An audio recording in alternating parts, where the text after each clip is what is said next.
Nag-aangas na si Al Horford na tameme si Jimmy Butler. Ready pa naman din sana sa asaran nitong si Jimmy Buckets. Kahit si Coach Poe napangiwi na lang sa nangyari. Nagpakita sa arena si Jimmy Butler at ready ng asarin ang Boston Celtics sa kanyang Mickey Mouse hairstyle. Kumpiyansa si Jimmy Buckets na magiging 2-1 ang series in favor of Miami. Pero first quarter agad na natambakan mga idol ang Miami Heat 12-3 run to start the game. Bumawi si Kristaps Porzingis 8 straight points mga idol sa first 3 minutes.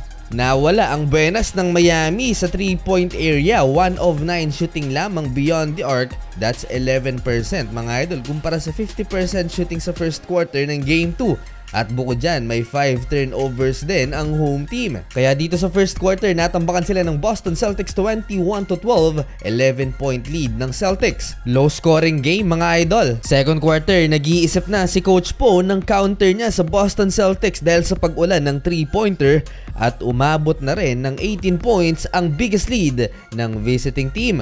Hindi makapagbigay ng impact si Kevin Love habang si Jimmy Butler parang coach na sa bench ng Miami. In control ang Boston Celtics Peyton Pritchard, big impact off the bench. Tyler Hero first 3-pointer of the game finally. Pero hindi pa rin nila nagawang maibaba ang lamang ng Boston Celtics, instead lalo pang natambakan mga idol kumana si Derek White at hype na ang bench ng visiting team. Umabot pa ng 25 points ang biggest lead ng Boston Celtics natapos ang first half 63-39. Malaki ang dapat habulin ng Miami.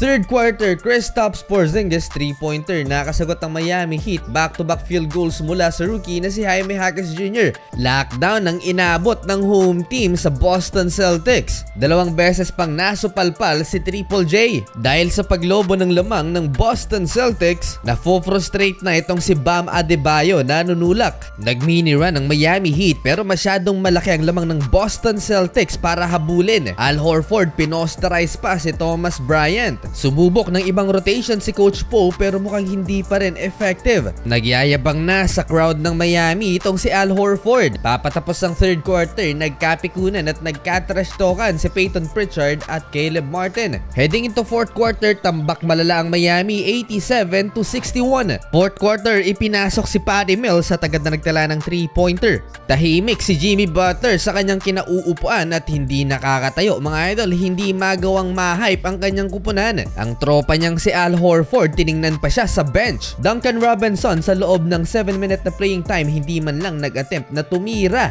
Dahil sa napakalaki ng lamang ng Boston Celtics halfway mga idol, nagsimula ng magsiuwian ng mga fans at marami na rin ang nabakanting upuan. So mga idol, 2-1 ang series pabor sa Boston Celtics, panalo ang visiting team.